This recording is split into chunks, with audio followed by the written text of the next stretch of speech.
On this episode of Outlook TV, an awaited reckoning book signing with Trevor Coslow. Pride is right around the corner, and Shane Forster found out all the details of what will be hot and happening leading up to and during the Pride weekend. Mark Kenneth Woods visits the local Heroes screening in Toronto. Hello, and welcome to this very sporty edition of Outlook TV. I'm Dan Doomshaw. And I'm Rebecca Wyman. This is the show that brings you all the greatest queer stories from coast to coast. And we're going to lead off with a big gay wedding. That's right, our very own producer, Fred Camperman, finally said I do to our very own reporter, Joseph Bosman, down in the US of A. It was a big gay wedding, and who was colorful enough to cover it? Connie Smudge. I just want to take this opportunity. Task, will you marry me?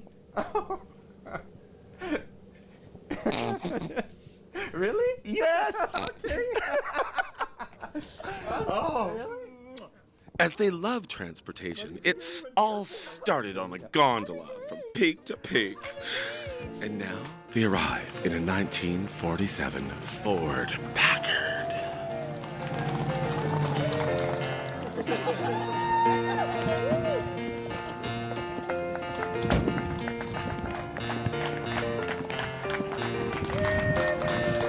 To take you as my only love from this day forward. Joseph, what I promise to give to you is to take you as my only love from this day forward. To stand by your side. To stand by your side. To listen when you speak. To listen when you speak. To comfort you when you cry. To comfort when you cry. And to join your laughter with my own. To join your laughter with my own. What I have to give to you is a promise to take you as my only love from this day forward. That's my only love from this day forward. To stand by your side. To stand by your side. To listen when you speak. To listen when you speak. You can't help it. To comfort you when you cry. To comfort you when you cry. And to join your laughter with my own. And to join your laughter with.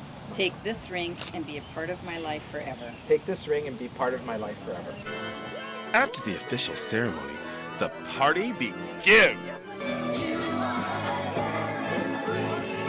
We definitely knew we were at a gay wedding when the cake arrived. Yours truly had an opportunity to perform at this fabulous regalia.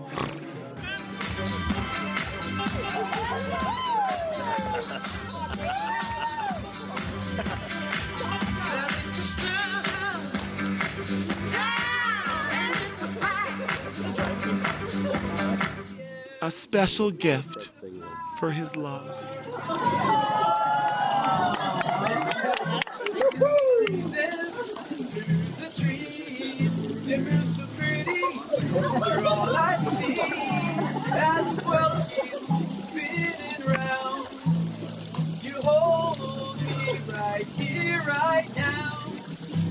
I'm lucky I'm in love with my best friend. I'm lucky where I have been. This was your intrepidly loving reporter, Connie Smudge, reporting for Outlook TV. Our next story brings us to Little Sister's Book and Novelty Store in Vancouver. I love it there. They've got lube, they've got toys, and they've got books. They've also got authors. In fact, the authors of a new book called An Awaited Reckoning. And we sent our newest reporter, Trevor, to go check it out. This is Trevor Coslow reporting from Little Sisters on Davie Street here, and we're covering a book reading of An Awaited Reckoning. The book starts out very dark. Where did that sort of come from? I think for us, we've just been major horror werewolf fans, and we just wanted to do justice for a genre that we just don't feel that it really has had a history or a culture given to it, so we wanted to give that to it. And then with werewolves, it has to be dark and it has to be gory, or else it's just not werewolves. All of it is based in Vancouver and in the Northwest. Was that very important to you to have the book based here? It was. I spent most of my life within BC, and especially Victoria and Vancouver. Since I was 16, I've been back and forth, and I spent a year in the Yukon as well, so I wanted to add a little bit of that into the book. You do have a co-author. How is it writing with someone else? Working with a writing partner, you're responsible for each other, whereas when you're writing by yourself, it's just so easy to put it off. And, you know, we've all met writers that are like, oh yeah, I've been working on a book for, 10 years. And having that person that you're responsible for and to motivate you and inspire you, it just keeps you so on track. Cooperation, not to care. She quickly pressed the button for the 10th floor. In this book and in continuing books, sort of the LGBT connection come in through there, or has it at all? I think that the books are really open to and inclusive of all spectrum of LGBTQ readers. So I think that as trans people, she and I both find it's really exciting when you see something in the fictional universe that you can actually place yourself in and relate to, even if it's not overtly about trans or gay and lesbian issues. It's nice to just sort of feel like you can picture yourself in that story in a nice organic way. So yeah, we definitely wanted that to be a part of it. Trevor Kozlow reporting for OutLookTV at Little Sisters. Well, I'm sorry, but all that softball I was playing earlier has made me very, very thirsty. I need a break, just a wee one. Liquidation break. Don't go anywhere. This is Maple League Fast Pitch, and you're watching Outlook TV.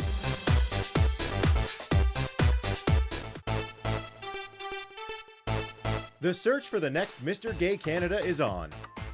We are looking for outgoing gay men who are looking for a fun and creative way to make a difference. Mr. Gay Canada's goal is to help create positive, authentic, and empowered role models that will be a champion for gay human rights within his own community, as well as on a national and global stage. To find a regional competition near you, or for more information, go to mrgaycanada.ca. And now it's time for my favorite guy in shorts, Skylar Bear. But I don't want to talk about his shorts. I want to talk about that tight shirt he's wearing. Yes, well, Skylar is also bringing us some news on sports happening in town. Skylar? It's your Outlook TV Sports Update. Coming at you from Templeton Park, I'm Skylar Bear, your Outlook TV sportscaster. Every month, we're bringing you a 1-minute smashdown of what's happening with Vancouver's queer sports leagues. On your marks, get set, go. On Saturday, July 27th, join the Vancouver Frontrunners for their 9th annual Pride Run and Walk. This year's event features a 5 and 10 kilometer run or walk with an improved course, chip timing, and best of all, awards for the fastest and best dressed teams. So why not burn some calories before Pride and join in on the run? Visit vancouverfrontrunners.org for registration info. All proceeds proudly go to Out in Schools. 30 Love is in the air. Starting Saturday, June 22nd, the Vancouver Tennis Association starts their summer social tennis sessions. Bring a racket and a friend and hit some balls around the courts with the team. Players of all levels are welcome. But if you true beginners want to knock a couple balls around before joining, beware because the members of VTA are really good. These summer social sessions are every Saturday from 4 till 6 and are a great way to meet some new friends. Check out vtatennis.ca for more information. The English Bay Swim Club are moving their Sunday morning practices to Second Beach Pool this summer to shape up for the upcoming IGLA 2013 being held in Seattle this August. The International Gay and Lesbian Aquatics is the biggest LGBT aquatics competition in the world, complete with general competitive swimming, water polo, diving, and even synchronized swimming. That's a lot of strokes. Visit EnglishBay.org to find out how to make a splash with the English Bay Swim Club and be a part of this incredible annual tournament. And don't forget beach volleyball. You can join with the Vancouver Volleyball Association for their Sunday grass drop-ins and have some fun spiking and serving along English Bay and meeting some great new people. There is no charge to join and everyone of all skill levels is welcome. Just bring your sunscreen and get ready for some fun in the sun. For more information, go to vgva.com. Well, that's your June-July sports update. For Outlook TV, I'm Skylar Bear.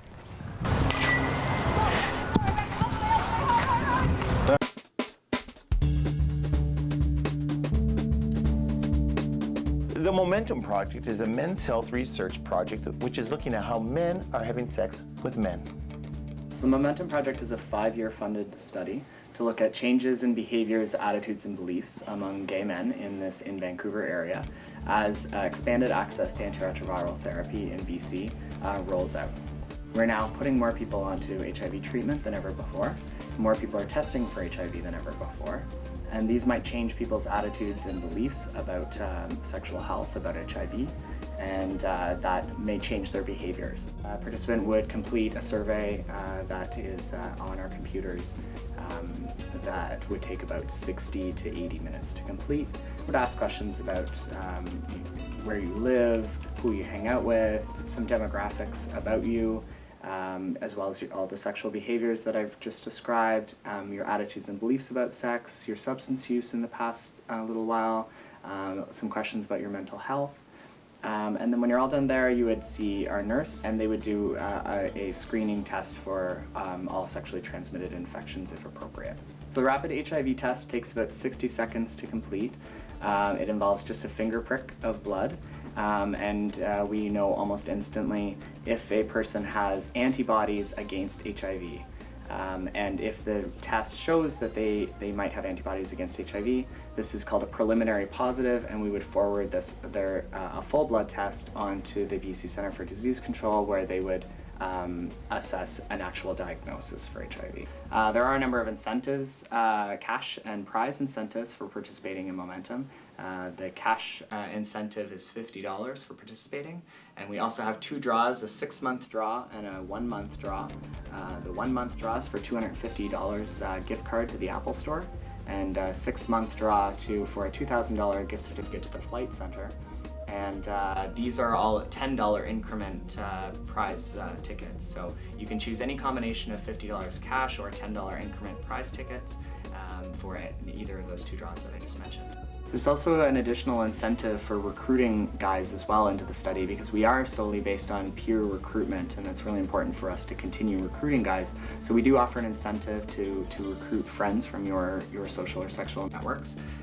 There's $10 for each guy that you recruit that comes in and participates with us.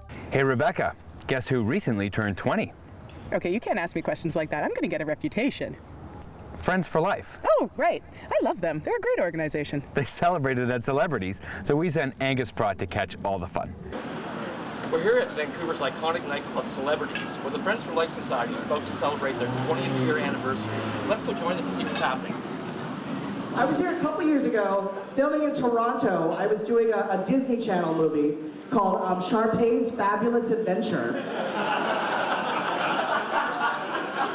I single-handedly ended the High School Musical franchise with my performance. You're welcome. I'm here to celebrate with Joni the 20th anniversary of Friends for Life, and raising money for the wellness community here in Vancouver, and they do incredible work. So I'm honored and touched that I was invited to be a part of the evening. Well, we look forward to the event, thank you very much for taking time to speak with us. Thanks for having me. Thank you. Happy anniversary. I want to thank the board of directors, all of our volunteers. I want to thank the members who came and joined us tonight. Some of you are in the know. Friends for Life is the manifestation of many individuals who came together at the height of the AIDS crisis to provide warm meals and healing touch at a time when people were still afraid to touch people with HIV and AIDS. 20 years later, we are still at the cutting edge of the holistic health movement. Last year alone, we delivered over $1.5 million in health services such as naturopathic medicines, traditional Chinese medicines, free of charge to over 1,500 members. In 1993, our founder, Lauren Maycourt, phoned me up. I didn't know him at all. And he said he wanted to do a wellness center that was going to do what all the other AIDS charities in town were not doing. He was going to try something different. He asked me if I would do a fundraiser that was going to be at the Odyssey nightclub. It was their very first. As I didn't know him, I checked him out. I sussed him out with the people that I know, and everyone said he was a stand-up great guy. And so I did the fundraiser. I got to know about the organization, and I sort of stuck with it ever since. So here we are 20 years later. I can hardly believe it's 20 years ago. I just think it's an amazing story, and I'm really proud of it, and I'm so glad to be part of it.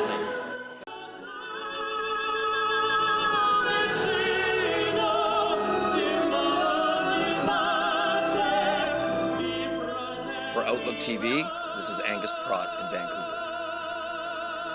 If our show was divided into innings, this would be the 7th inning. Time for a stretch. Be right back.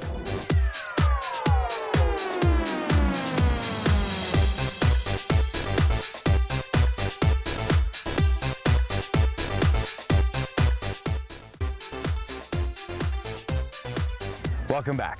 Our next story continues our Pride theme. We sent Shane Forster to find out what's going to go on in this year's Vancouver Pride. We've partnered with P&E, and we're using some of their space outside by the elevator. So that entrance, you're going to be able to go and participate in the Pride event outside. It'll have the traditional beer garden. We'll be back again this season. We're also going to have the drag show will be back as well, and we're engaging with different community groups to participate in some performances. And on Saturday, July the 13th, the Whitecaps are going to host a Pride night, and so Prides from the Lower Mainland are going to participate in that evening, and they're taking on their closest rival. So Seattle's coming up just after their Pride, and hopefully we'll see some folks from Seattle come up as well. The Community Legacy Awards are going to be held at the Imperial Theatre on Saturday, July the 20th. So starting at the end of June, basically every Saturday in the month of July, there will be a Pride event. And on July 20th will be that event, which is going to recognize 8 different individuals from our community.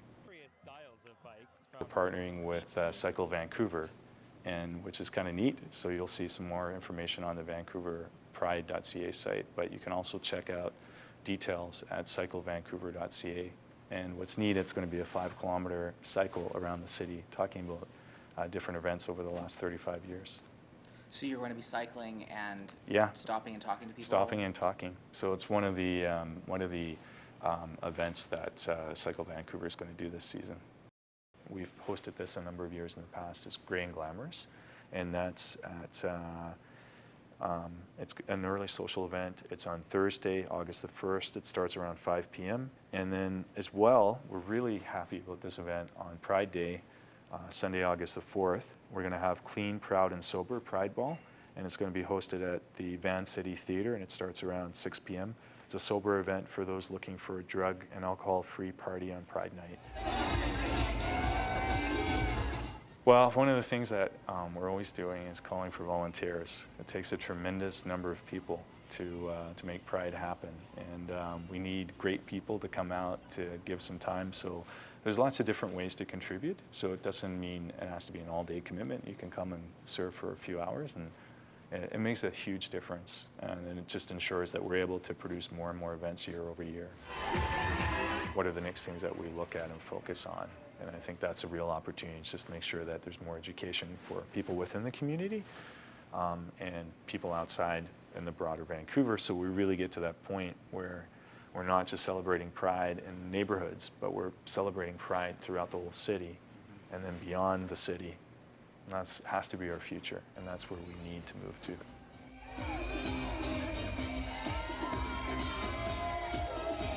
And now we're going to travel across the country to Toronto, and our reporter, Mark Kenneth Woods. That's right, in the big smoke, Mark Kenneth Woods went to the local hero screening put on by Inside Out.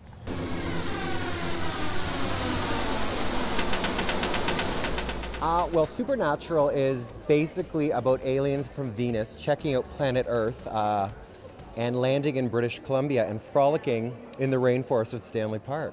It is a new series of 8 films, shorts that I'm working on. The original Sup 8 were 8 experimental films I did in the 1990s. So I'm revisiting the films, and this is the first one to premiere here in Toronto, so I'm very excited.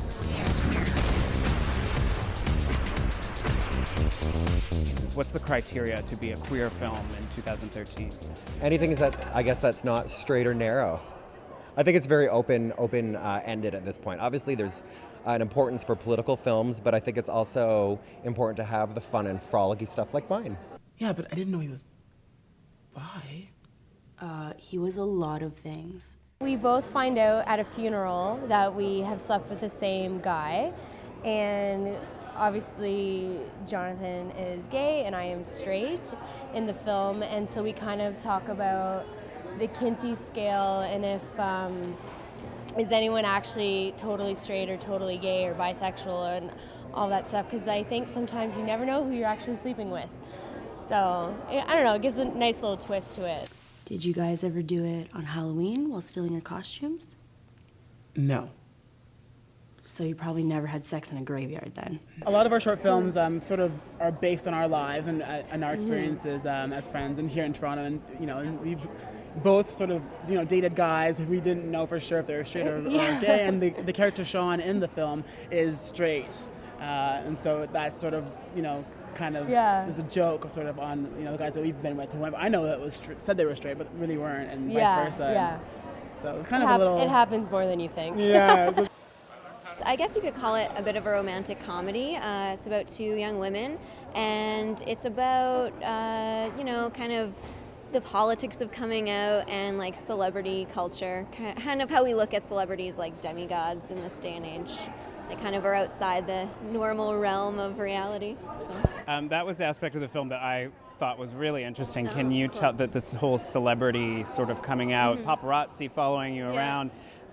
What was the inspiration for that? Is art imitating life? So I'm just obsessed with the idea of beards and like this thing in Hollywood and just like the politics of, you know, being scared to reveal who you really are because of your career, which I think is really interesting. Yeah, because of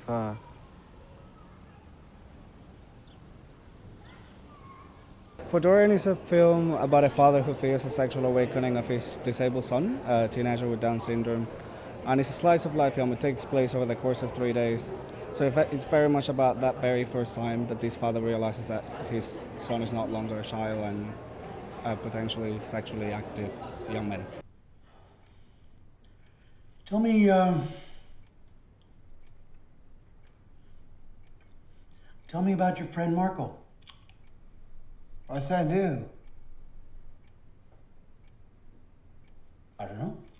About 2 years ago, I was walking down the street and I walked across a young man with Down syndrome. And I started formulating ideas and asking myself, where is he going to? And kind of answering those questions myself. And at some point I say, well, he must be going to visit a girlfriend or boyfriend. And immediately I say he wouldn't have a girlfriend or boyfriend. So I realized that I had asexualized someone based on the fact that he had a disability, and I found that to be really horrible. So I started doing a lot of research and meeting people, and then the idea of doing a film on that subject matter came up. The Inside Out Festival runs annually at the end of May, and for more information you can check out www.insideout.ca. For Outlook TV, I'm Mark Kenneth Woods in Toronto. Well, it was bottom of the ninth. The bases were loaded. We hit it out of the park. Yeah, we got a touchdown. And after that touchdown, that was really all the baseball we had time for, so we've got to leave you now. But please stay tuned. We'll be back again. Make sure you follow us on Twitter, like us on Facebook, and check us out on YouTube. Thanks so much for joining us. I'm Rebecca Wyman. And I'm Dan Doomshot. Stay fabulous, Canada.